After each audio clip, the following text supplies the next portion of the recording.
Бәріне сәлем достар, сіздермен бірге Сайбер алаң және оның жүргізушісі мен Аружан. Бізде e-спортпен қоса өзіміз туралы да көптеген жаңалық бар. Алдымен біздің Instagram парақшамызға жазылуды ұмытпаңыз. Өйткені біз профиль дизайнын жақсартып, сіздің жаңалықтар тезірек әрі уақытылы шықсын деген өтінішіңізді де ескердік.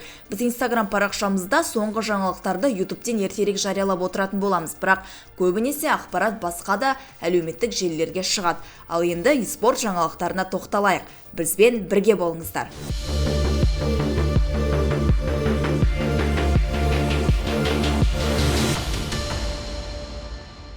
Біздің арнамыздың демеушісі Kingston Fury компаниясы екенін тағы да естеріңізге саламыз. Біздің шығарымдарымызды жіберіп алмас үшін YouTube арнамызға тіркеліп, лайк баса кетіңіздер. Тарихтағы CS2 бойынша алғашқы мейджорды қорытындылайық. Нави FaZe Clan командасын финалда 2-1 есебімен жеңіп, PGL Major Копенгаген 2024-тің чемпионы атанды. Бұл турнир ойыншылар үшін нағыз сынақ десек те болады. Бірақ Нави жеңіске жету үшін барын салып алға шықты. Команда капитаны Алексип тиммейттерімен жаттықтырушыға алғысын жаудырып жатыр. Ал Simple қосымша ойыншы болса да, командасын мақтан тұтып, тіпті әзілдесіп үлгерді. Ол негізгі техникалық тұрғыдан қарасақ, мен де мейджордың чемпионымын дейді.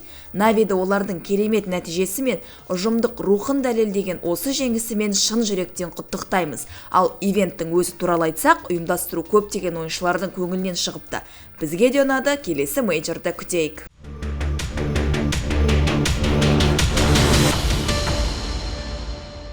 Қазақстанға e-спорт тақырыбындағы ивентке қатысу үшін өздеріңіз білетін белгілі ойыншылар Дося мен Моу келді. Оларды мейджор финалындағы Нави мен FaZe Clan арасындағы матчты қарау барысында атақты блогер Балғабаевич видеоға түсірген. CS-тің ең үлкен жанкүйерлері қызықты атмосферада бірігіп стрим қараған. Блогта бұлардан бөлек жұрттың баласы деген блогер де бар. Бір сөзбен айтсам, алматылықтар бас қосып бірге уақыт өткізіпті. Бұл қызықты ивент өте көп көрермен жинап талқыға түсті. Видеоға жазылған пікірлер де мынандай: блог керемет шыққан, тіпті ивентке бармағаныма өкініп қалдым. Блогер атмосфераны шебер жеткізді. 10-10. Мен видеоны тапжылмай қарап шықтым. Блог өте керемет. Мұндай ивенттер e-спорт индустриясын дамытудағы маңызды қадам деп санаймыз. Ал сіз ивентке қатыстыңыз ба?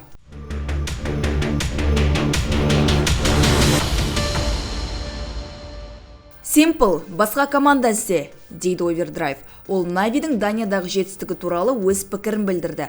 Overdrive команданың құрылымы өте жақсы. Бұның арқасында олар барлық турнирде жеңіске жете алады дейді. Инсайдер ойыншылардың жеңіске қосқан үлесін атап өтіп, соның ішінде GL-ді көп мақтады. Оның ойынша GL MVP атағына лайық екен.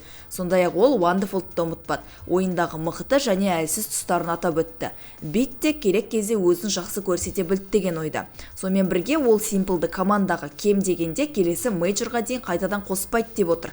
Overdrive-тың пікірінше, Simple дәл қазір CS-ке қайта оралғысы келсе, онда басқа команда іздеу қажет.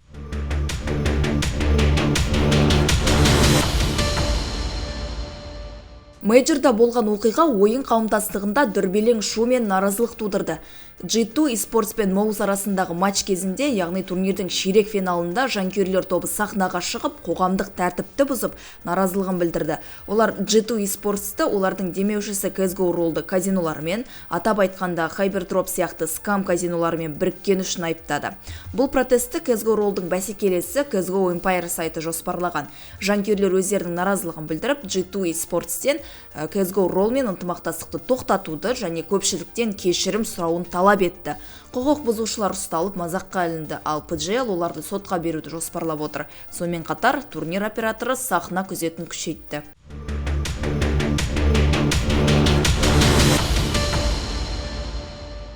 Monosi командасын өзгертуі керек пе? G2 eSports'ың мейджордағы ойыны жартылай финалдағы жеңіліске байланысты сәтсіз болғанымен, көпшілік Monosiдің шеберлігіне таңғалып жатыр.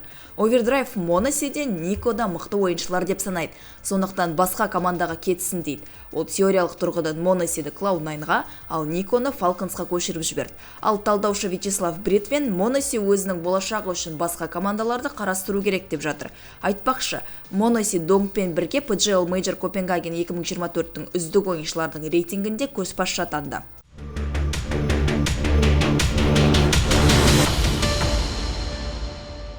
2024 жылғы Red Bull Meo турнирінің финалында Рухи Спорт Слаймашинге қарсы ойында оларды 2-1 есебімен жеңіп кетті.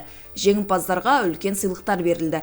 Эр-Риядта өтетін әлем чемпионатына VIP қонақтар ретіндегі саяхат, аймақтың ең үздік клубтарының бірімен MCCS-3-те өтетін шоу-матч және Алматыдағы оқу-жаттығу лагеріне саяхат.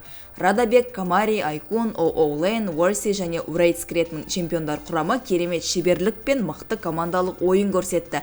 Екінші орынды Слаймашин командасы алды. Ал King Esports үшінші орынға ие болса, Хихихаха мен Юген төртінші және 5-ші орындарды бөлісті.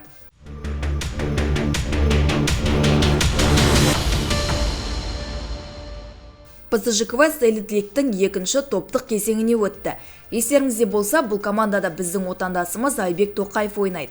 Команда бірінші топтық матчта Talon Esports'ты жеңіп, нәтижесі 2-1. Сондай-ақ бірінші кезеңде Әлімжан Исламбековтың командасы NTTO құрамасын 2-0 есебімен жеңіп шықты.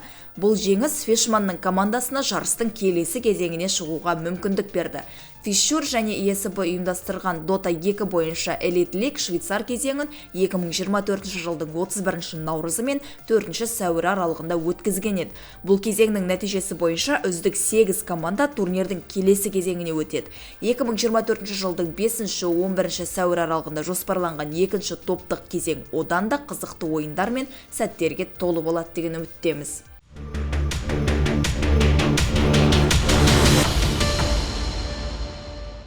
NTT Kerry Watson Elite League-тің аясында OG командасын жеңгеннен кейін ойын туралы сұхбат берді.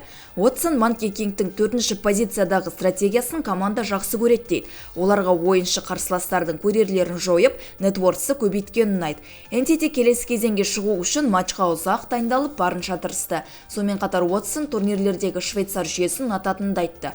Оның ойынша бұл ең жақсы формат екен, өйткені 3 жеңістен кейін команда автоматты түрде келесі кезеңге ауысып, үзіліс уақытында демалуға мүмкіндік алады.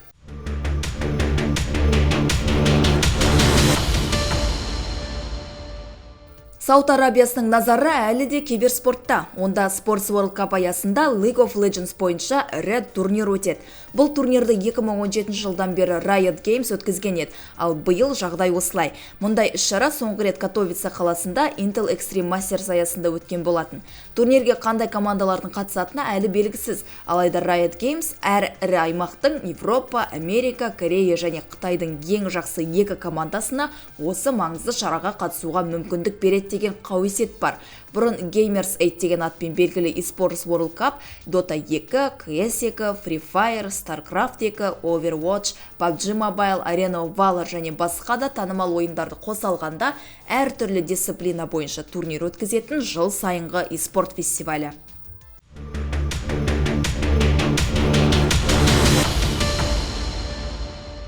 Жаңа ойындарға қарағанда ескі ойындар әлі де танымал. Ньюзо сарапшылары қызықты зерттеу жүргізіп, ойыншылардың 2023 жылы онлайн ойындарда өткізген уақытын бағалады. Зерттеу нәтижесі уақыттың 60%-дан көбі 6 жылдан астам уақыт бұрын шыққан ойындарға кетеді дейді.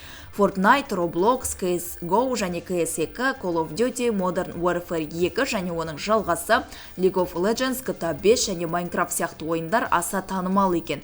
Шыққанына әлі 3 жыл толмаған жаңа ойындарға жалпы уақыттың 5-тен 1 бөлігі ғана кетеді. Бір қызығы бейне ойындардың жалпы танымалдығы 2021 жылдың басынан бері 26%-ға төмендепті.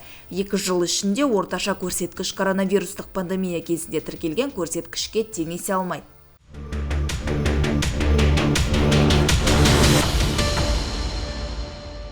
Біз Сайбералан командасы Қазақстандағы киберспортты дамыту және киберспортқа байланысты қазақ тілінде ақпарат тарату мақсатында апта сайын осындай жаңалықтар топтамасын шығарып отырамыз. Біздің шығарылымдарды жіберіп алмас үшін YouTube, Telegram арнамызға және TikTok пен Instagram парақшамызға жазыла кетіңіздер. Сіздермен бірге болған мен Аружан, келесі аптада кездескенше.